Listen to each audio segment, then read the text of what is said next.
오늘 우리에게 주신 하나님의 말씀은 베드로전서 5장 7절에서 11절 말씀입니다.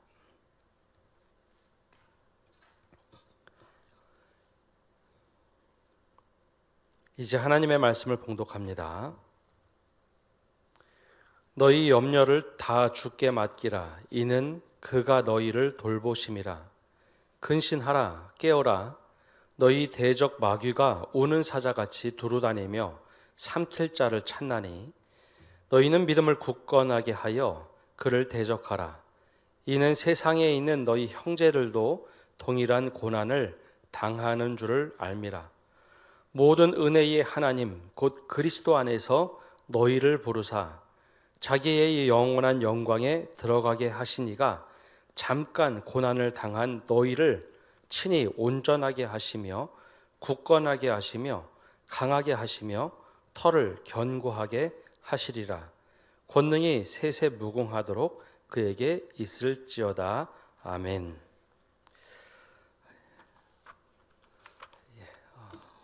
오늘도 주님의 은혜가 우리 가운데 함께하기를 간절히 축복합니다. 오래전에 집회를 했는데요. 3인 3색이라는 주제를 가지고 다양한 분야에 있는 분들이 와서 집회를 한 일이 있습니다. 그분들은 사회적으로 보면 성공한 분들이었습니다. 두 분의 간증이 오랫동안 기억에 남는데 참 대조적이었습니다. 한 분은 청년 사업가로 프랜차이즈에 성공했던 청년의 간증이었습니다. 근데 이 청년의 간증은 내가 무엇을 잘했는가에 초점을 맞추어서 이러이러했더니 성공하더라라는 간증을 주로 이어갔습니다. 근데 또 다른 한 분은 연세가 드신 분이었는데 대기업에서 이사를 하다 은퇴를 했고 당시에는 선교단체에서 훈련원에서 훈련을 받던 분이었습니다. 훈련을 받고 선교사 나가려고 준비하던 분이었죠. 근데 이 분은 와서 간증을 하는데 계속해서 자신의 실패 그리고 좌절 이야기를 주로 간증을 하셨습니다. 그리고 모든 집회가 오랫동안의 집회가 끝나고 성도들에게 피드백을 받아봤습니다. 그랬더니 대부분의 성도들이 그 대기업에 이사를 했던 분, 자신의 실패담과 좌절감을 말했던 분의 간증에 공감이 간다라는 반응이 돌아왔습니다. 공감이 된다는 거죠, 공감. 저런 분도 저런 위기가 있었구나, 저런 힘든 것이 있었구나, 저럴 때는 저런 분도 좌절을 하더구나 라는 것이 공감이 되었다라는 겁니다. 사회는요, 태어나면서 금수저를 갖고 태어나는 사람들이 있습니다. 출발점이 워낙 다른 사람들이 있습니다. 그러나 신앙의 세계는 금수저를 갖고 태어나는 사람들이 없습니다. 믿음의 가정에서 태어나면 조금의 이득은 있습니다. 기독교 집안의 분위기, 그리고 당연히 교회 가야 되는 환경들. 그런데 신앙은 내가 스스로 고백해야지 신앙이 생기고 믿음이 생기는 겁니다. 그래서 믿음의 가정에서 태어났다는 것은 조금의 이득은 있으나 그것이 항상 금수저를 갖고 태어난 것과 같은 결과를 낳지는 않는다는 것이죠. 믿음은 다들 하나님 앞에서 동일하게 시작을 합니다. 믿음의 성장은 믿음의 가정과 상관이 없고 개인에게 달려 있습니다. 즉 처음에 이야기했던 두 분의 간증에서 한 사람은 내가 이렇게 했더니 주님이 은혜 주셔서 성공했다라고 하는 것이 아마 사회적 관점으로 보면 당연하게 느꼈겠지만 신앙의 관점으로 보았을 때는 그것이 그렇게 공감되지 않더라라는 겁니다. 근데 사회적으로는 성공했지만 그 과정 속에서 실패하고 좌절하고 넘어지고 깨졌던 부분들을 이야기했던 두 번째 그분은 성도들이 공감을 하기 시작했습니다. 아, 저분도 저럴 수 있구나. 나도 그랬는데. 그러면서 믿음에 대해서 다시 한번 돌아보게 되었다라는 겁니다. 그래서 교회에서는 이 믿음을 성장하기 위하여 제자 훈련을 종종 합니다. 근데 제자 훈련할 때 외치는 구호가 있습니다. 제자는 태어나는 것이 아니라 만들어진다라는 겁니다. 한번 따라해 볼까요? 제자는 태어나는 것이 아니라 만들어진다. 예. 우리의 신앙은 태어나면서부터 갖는 것이 아닙니다. 더군다나 제자는 믿음의 길을 걸었다고 해서 자연스럽게 그냥 내 안에 확 샘솟는 것이 아니라 훈련을 통해서 만들어져 가는 겁니다. 그 중에 가장 대표적인 사람이 바로 오늘 말씀에 나오는 베드로입니다. 베드로는 결과적으로 우리가 알고 있는 모습이 있는데요. 예수님의 수제자, 여기에 최측근 3인방에 들던 사람입니다.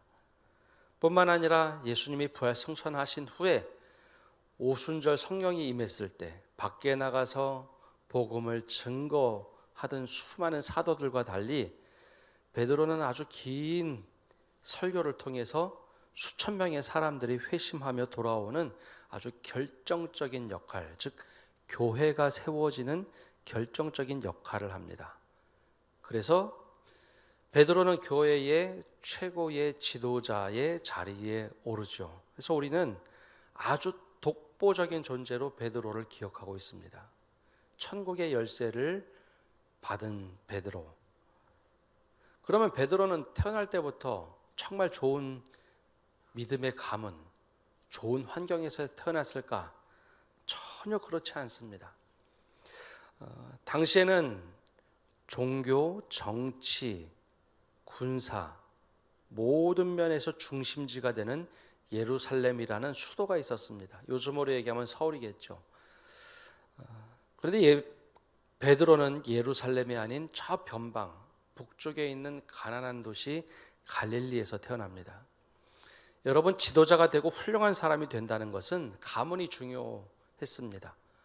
그러면 바리새인 가문 혹은 사두개인 가문, 제사장 가문에서 태어나면 적어도 출발점이 달라서 사람들에게 존경을 받을 수 있는 아주 유리한 지위에 서게 되죠. 그런데 베드로는 그것과 전혀 상관이 없는 시골 어부 출신입니다. 당시 어부들이면 글자도 제대로 배우지 못할 만한 그런 환경이었습니다. 그런데 그가 교회의 최고의 지도자가 됩니다. 무엇이 달랐을까요? 우리와 다른 것이 하나도 없습니다. 우리와 똑같은 사람이었습니다. 다른 것이 있다면 단 하나, 주님의 부르심을 먼저 받고 먼저 응답했다는 것 외에는 아무것도 없습니다. 그러면 그 사람이 예수님을 만나고 믿음이 쑥쑥쑥 자랐느냐, 평탄하게 최고의 지도자까지 쭉 갔느냐, 그러면 참 좋겠는데요. 베드로에게는 초창기보다는 시간이 가면 갈수록 아주 큰 오점들을 남기는 삶을 살게 됩니다. 흔들리게 되고요, 넘어지는 경우도 있었습니다. 그럼 베드로의 연약함은 과연 무엇이었을까요? 제자들 안에서 수제자로 불렸습니다. 그러나 그는 무능하고 고집이 대단히 셌습니다. 그게 결국 그를 넘어뜨리게 되죠. 수제자로서 강한 신념, 추진력을 가졌지만 쉽게 변하지 않았고 무능한 고집센 그런 청년 베드로였습니다. 초창기에는 이것들이 그냥 넘어가졌습니다. 가장 결정적인 순간 자신의 고집과 신념이 드러났던 때가 있었죠.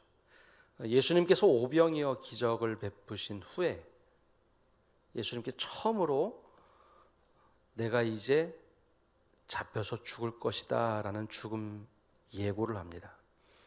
그리고 가이사랴 필립보에 들어갔을 때 그날 베드로가 예수님께 놀라운 신앙 고백을 하죠. 주는 살아계신 하나님의 아들이십니다. 예수님 보고 주님이라고 로마의 황제 동상 앞에서 그렇게 이야기를 합니다.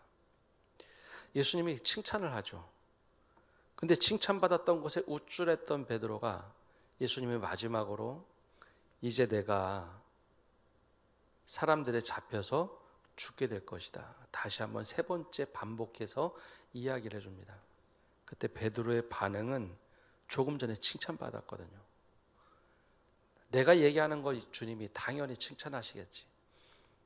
그렇게 생각을 하고 엄청 강한 어조로 얘기합니다. 절대 그러시면 안 됩니다. 그러면서 이렇게 말을 합니다. 마태복음 13장 22절에 보면 이렇게 기록되어 있죠. 베드로가 예수를 붙들고 항변하여 이르되 주여 그리 마옵소서 이 일이 결코 주께 미치지 아니하리이다. 당시에 베드로가 예수님께 항변한 일이 거의 없습니다. 근데 이날은 굉장히 강한 어조로 절대 이 일은 주님께 미치지 않을 겁니다 하면서 자신의 신념과 고집을 부립니다. 근데 이때 주님이 뭐라고 하셨나?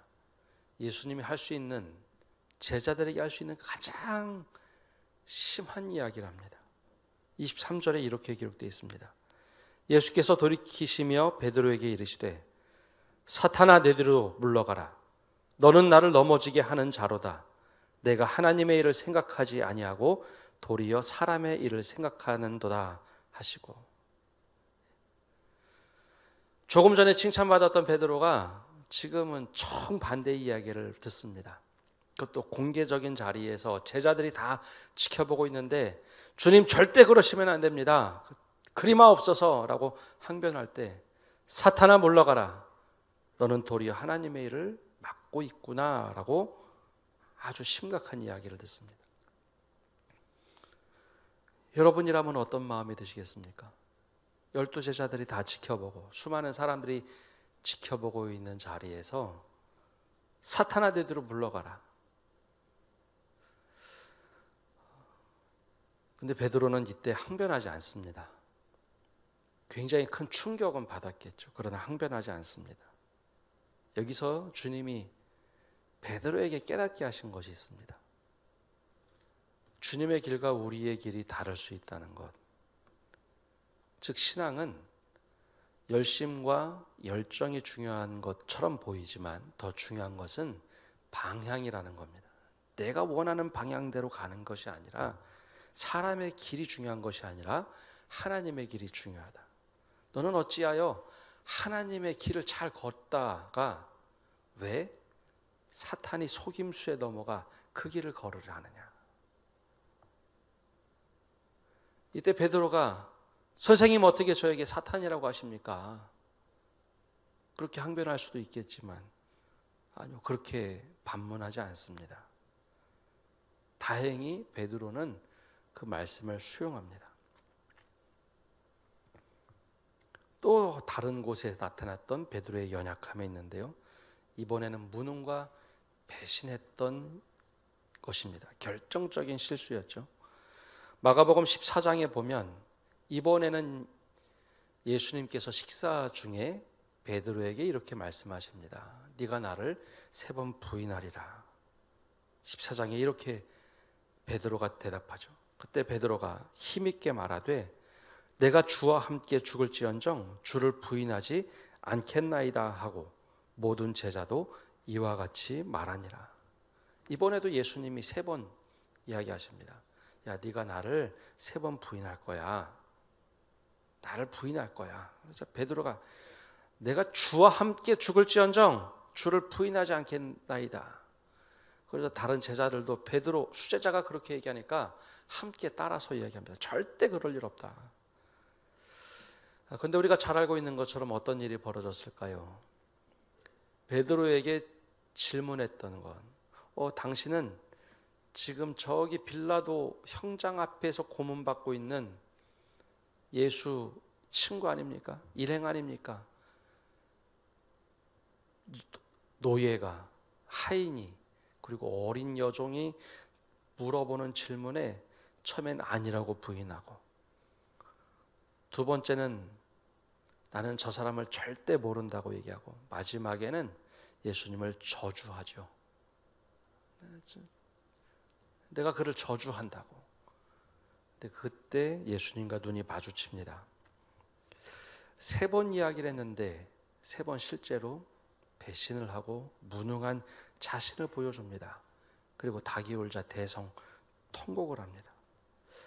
여러분, 이 사람 베드로의 믿음 하면 자신의 생계, 즉 어부의 삶을 내팽개치고 예수님을 따랐던 사람 아닙니까? 대단한 믿음의 결단이었습니다. 그는 정말 믿음처럼 살았습니다. 모든 것 내팽개치고 주님 따르며 살았습니다. 3년 동안 그랬는데 가장 결정적인 순간 예수님을 주님이라고 고백했던 그때 우쭐 대다가 사탄아 물러가라 라는 이야기를 듣습니다. 하나님의 일을 생각하지 않고 사람의 일을 생각한다고. 또 가장 결정적인 분수령은 네가 나를 3번 부인하리라. 그러니 너 마음에 좀 준비 좀 해봐라. 그렇게 말씀하셨는데 베드로는 그걸 깨닫지 못하고 결국 예수님을 3번 부인하게 되죠. 여러분, 여기서 한번 우리가 생각해 볼 만한 것이 있습니다. 우리가 어떻게 베드로의 이런 모습을 알 수 있었을까라는 겁니다. 당연히 성경에서 읽었으니까 알 수 있겠죠. 그런데 복음서는 어떻게 쓰여졌는가입니다. 예수님 부활승천하시고 복음을 한참 증거하고 다니다 점점 사도들이 박해를 받고 순교를 하기 시작했습니다. 예수님과 함께했던 사도들이 다 죽으면 예수님에 대한 기록을 남길 수가 없었죠. 그래서 사도들을 중심으로 성경을 남기게 됩니다. 특별히 예수님에 대한 기록을 남겼던 것이 복음서입니다. 그래서 복음서는 서신서보다 훨씬 더 뒤에 쓰여져 있습니다. 자, 여기서 우리가 생각해 봐야 될 것은 만약 여러분들이 교회의 최고 지도자였던 베드로라면 나의 부끄러운 과거를 예수님의 이야기 속에 같이 기록을 하시겠습니까? 아니면 숨기고 싶은 이 부끄러운 일들을 감추시겠습니까? 베드로는 교회 최고의 지도자였습니다. 복음서가 기록될 때는 베드로가 대체적으로 살아있을 때였습니다. 그럼 나의 기록이 예수님의 일대기를 기록하면서 거기에 나는 처음부터 태어날 때부터 아주 신비롭게 믿음이 있었어 라고 그렇게 미화해서 기록하시겠습니까? 아니면 실수를 그리고 이렇게 예수님 부인했던 이야기들을 적도록 허용하시겠습니까? 근데 베드로는 자기가 얼마나 자격 미달이었는지를 마가복음을 시작으로 마태, 누가, 요한복음에 다 기록해 놨습니다. 그리고 요한복음에는 너무 자세하게 기록해 놔서 민망할 정도로 기록해 놨습니다. 왜 그랬을까요? 믿음은 이렇게 흔들리면서도 주님의 은혜로 걷는 것임을 알려주기 위해서입니다. 나같이 부족하고 예수님 부인하고 사탄이라고 이야기까지 직접 들었던 내가 믿음 생활하고 교회의 지도자가 될 수 있었던 것은 주님의 은혜라는 것이죠. 그것을 알려주기 위해서 기록합니다. 그래서 자기의 부끄러운 이야기를 다 기록합니다. 그러다가 베드로 서신을 통해서 마지막 5장에는 장로들에게 권면을 합니다. 당시 장로라고 하는 사람들은 현재의 장로님들을 의미하는 것이 아니라 당시 교회 지도자였던 감독, 목사, 장로, 혼용해서 불렀던 일들입니다. 근데 그때 오늘 말씀에 7절에 이렇게 말하고 있습니다. 너희 염려를 다 주께 맡기라. 이는 그가 너희를 돌보심이라. 물론 이 당시에는 박해의 시대였기 때문에 박해를 배경으로 한 이야기입니다. 박해와 시련 속에서 염려를 다 주께 맡기라. 이는 그가 너희를 돌보심이라. 근데 베드로가 스스로 이런 경험이 없었다면 이런 말을 할 수가 없습니다. 베드로는 염려를 다 주께 맡기는 삶을 살아보았습니다. 예수님을 부인하고 갈릴리로 내려갔을 때 얼마나 걱정하고 염려했겠습니까? 야, 이제 끝났어. 믿음커녕 다 끝났어. 염려와 걱정 속에 있을 때 예수님이 그 자리에 찾아오십니다. 아무런 소식 없이 예수님이 찾아오셔서 물고기를 구워주고 떡을 준비해 주죠. 그리고 3번 부인했는데 내가 나를 사랑하느냐라고 3번 물어보십니다. 그리고 내가 너를 정말 사랑한다는 것을 그냥 몸으로 표현해 주시죠. 그때 베드로가 진짜 변화가 됩니다. 아, 주님의 마음이 이것이었구나. 그리고 진짜 우리가 알고 있는 믿음의 사람, 교회의 최고 지도자 베드로로 거듭나기 시작합니다. 그 전까지만 해도요, 자시 혈기대로 자신의 뜻대로 막 우격다짐으로 하던 사람입니다. 그런데 이때부터 베드로가 변화되기 시작합니다. 염려와 걱정 속에서 사는 사람이 아니라 은혜를 사모하고 살 줄 아는 사람이죠. 자신이 경험해 봤습니다. 그래서 교회의 장로들에게 이야기합니다. 너희 염려를 다 주께 맡기라. 이는 그가 너희를 돌보심이라. 돌본다는 말은 주님이 얼마나 관심이 많으신지 더 찾아오신다니까 그 말입니다. 베드로가 직접 경험해보고 주님의 은혜를 깨달아 보았기 때문에 할 수 있는 이 말씀이죠. 여러분, 우리가 가진 염려, 걱정을 주님께 한번 맡겨보십시오. 내 힘으로 한다고 막 열심히 했던 것을 잠시 내려놓고 주님이 어떻게 하시는지 걱정과 염려를 한번 맡겨보십시오. 그러면 주님이 관심을 가지고 우리를 찾아오신다는 겁니다. 둘째로 바울은 성도들에게 늘 깨어있기를 권면하고 있습니다. 8절 말씀 우리 함께 읽어보겠습니다. 8절입니다. 근신하라, 깨어라. 대의 대적 마귀가 우는 사자같이 두루 다니며 삼킬 자를 찾나니. 아멘. 앞에서 말씀드린 것처럼 베드로는 가장 큰 실수한 것 중에 성령의 인도하심에 따라 주는 그리스도시요 살아계신 하나님의 아들이시니라 라고 대답했을 때 굉장한 칭찬을 받았습니다. 너는 네가 한 말이 아니라 하나님께서 내 입에 불어넣어 주셨구나. 최고의 칭찬을 듣습니다. 그리고 나서 칭찬을 받았을 때 우쭐한 마음에 내가 한 거야 라고 생각하고 바로 예수님이 죽음을 예고하자 절대 그러시면 안 됩니다 하고 그 길을 막아서죠. 그리고 사탄아 물러가라 라고 이야기를 듣습니다. 사실 이것은 무엇을 말하고 있는 것일까요? 이게 연달아 붙어있는 쭉 일련의 사건입니다. 우리가 바로 그런 존재라는 거죠. 때론 우리가 성령에 이끌려서 대단히 믿음이 있는 것처럼 보여질 때가 있습니다. 근데 반대로 이게 내가 한 줄 알면 그게 교만이 확 하고 들어옵니다. 맞아, 내가 하면 성령이 도와주셔. 하나님이 다 인정해 주셔. 누구든지 다 인정해 줘.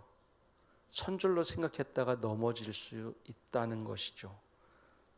조금 전에 칭찬받고 성령에 붙들려서 그런 신앙의 고백을 했는데 바로 뒤에는 내 뜻대로 내 의지대로 한다고 하다가 사탄아 물러가라 라고 이야기를 듣습니다. 그 경험을 바탕으로 베드로는 이야기합니다. 마귀가 우는 사자같이 두루다니며 삼킬 자를 찾고 있다고. 지금 먹을 거 며칠 동안 굶어서 으르렁거리며 삼킬 자를 찾고 있는데 사자에게, 그 마귀라는 우는 사자에게 먹이를 주지 말라는 겁니다. 먹이를 주지 말라. 내 감정의 찌꺼기들, 잘못된 판단, 거기에 마귀를 줘서 우는 사자가 나를 삼키도록, 즉 마귀가 나를 틈타고 들어오지 않도록 근신하고 깨어 기도하라라는 겁니다. 바울이 이런 경험이 없었다면 이런 얘기를 베드로가 이런 경험을 하지 못했다면, 이런 말을 하지 못했을 겁니다. 아니, 사람이 뭔가 허점이 있어서 그랬을 거야, 그렇게 이야기했겠죠.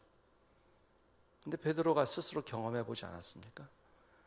조금 전에는 칭찬받고 대단한 사람처럼 이야기 들었는데 바로 뒤에 공개적인 자리에서 사탄아 물러가라. 적어도 베드로는 그렇게 이야기하진 않았지만 성도들에게 이야기합니다.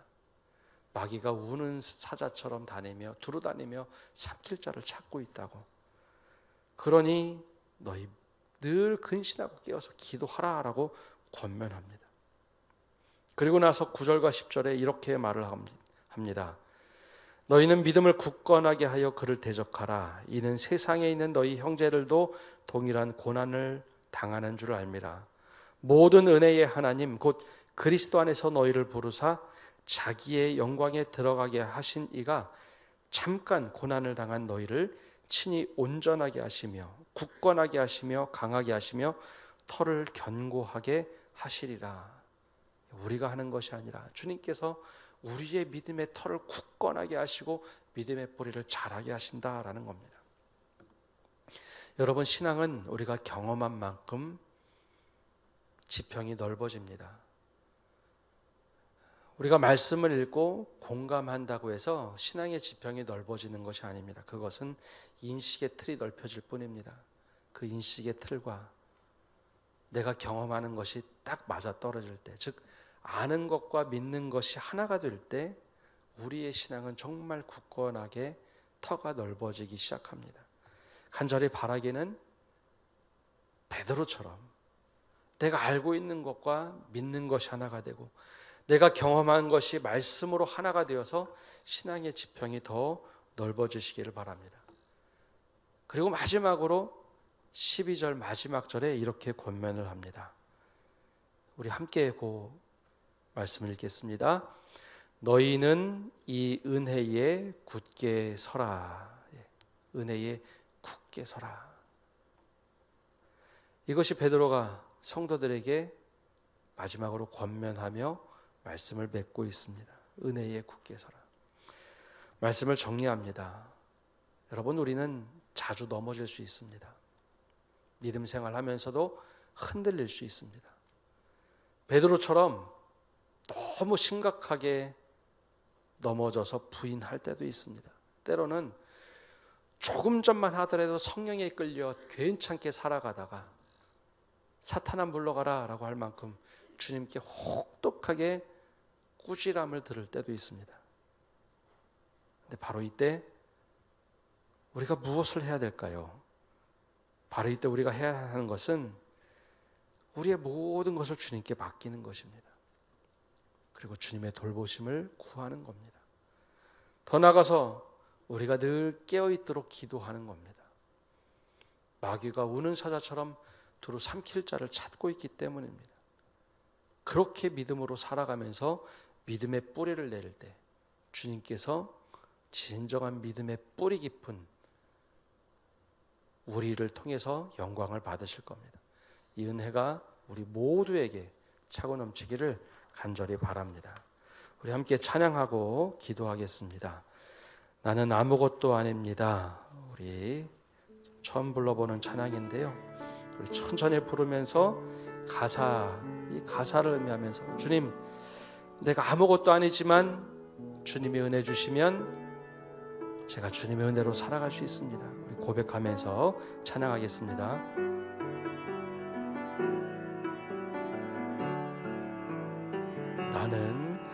나는 아무것도 아닙니다.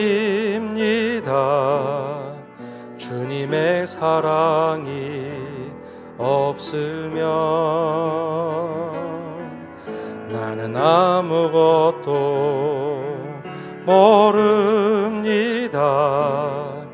주님의 지혜가 없으면 나는 아무것도 못합니다. 나는 아무것도 못합니다.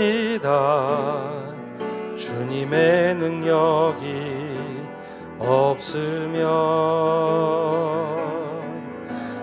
한순간도 못 삽니다.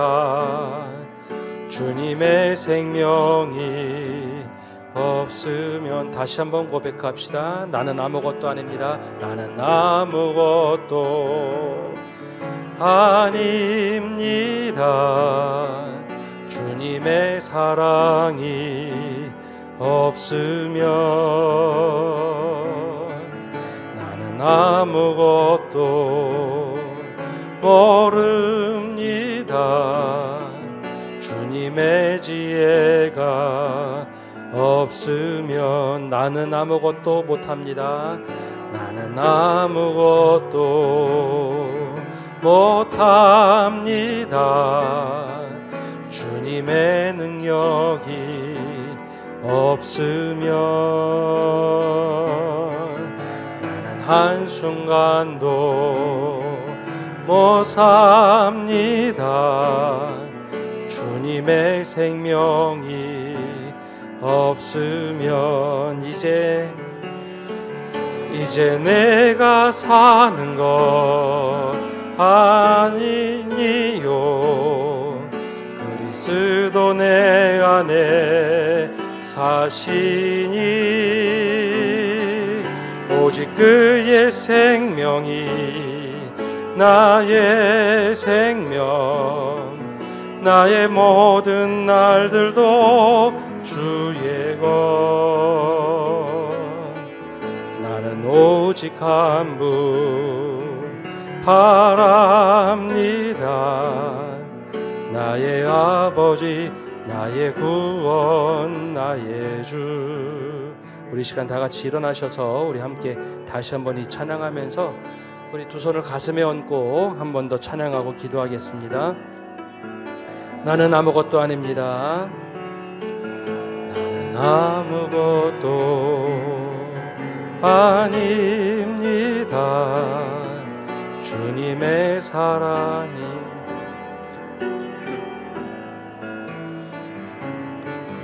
나는 아무것도 못합니다. 주님의 지혜가 없으면 나는 아무것도 못합니다. 나는 아무것도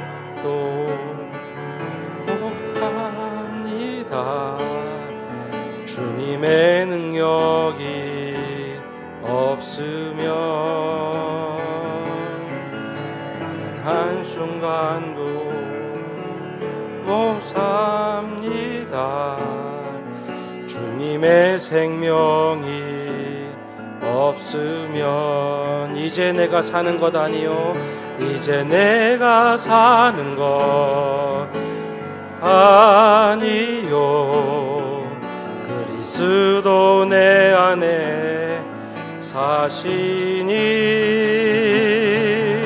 오직 그의 생명이 나의 생명, 나의 모든 날들도 주의 것. 나는 오직 한 분 바랍니다. 나의 아버지, 나의 구원, 나의 주.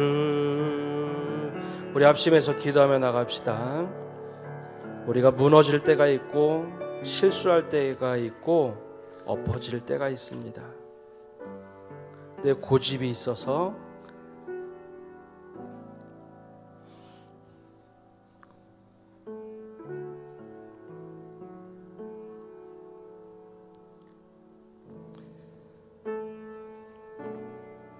내 힘이 있어서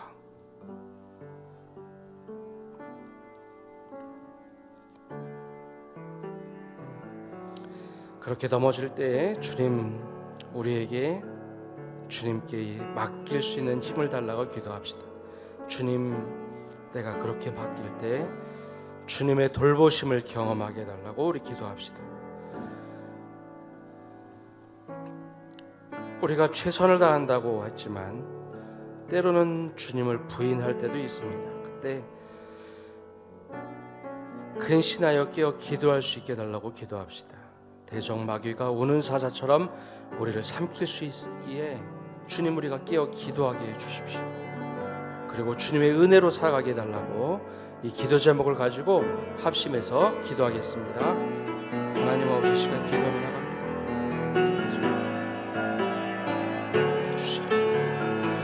하나님 아버지 주시옵소서.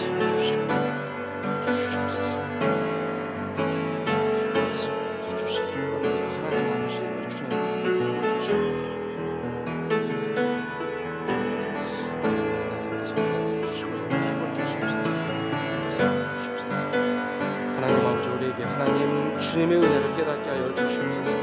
하나님, 베드로처럼 열심히 달려왔지만 하나님 때로는 주님을 부인하기도 하고 내 뜻이 옳다고 얘기할 때도 있음을 고백합니다. 주님, 그럴 때 하나님 우리가 깨어 기도하게 하시고 마귀가 오는 사자처럼 삼킬 자를 찾는다는 것을 늘 기억하게 하여 주옵소서. 주님을 부인할 때도 있습니다. 내가 그리스도인이 아닌 것처럼 침묵하고 하나님 한 누구도 나를 인정해 주지 않을 것이라고 생각했던 그때 주님께서 우리와 함께 하심을 기억하여 주시옵소서.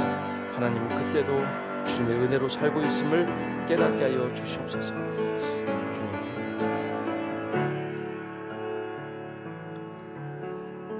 살아계신 주님, 오늘도 베드로의 삶을 통해서 우리가 다시 한번 우리 자신을 비춰봅니다.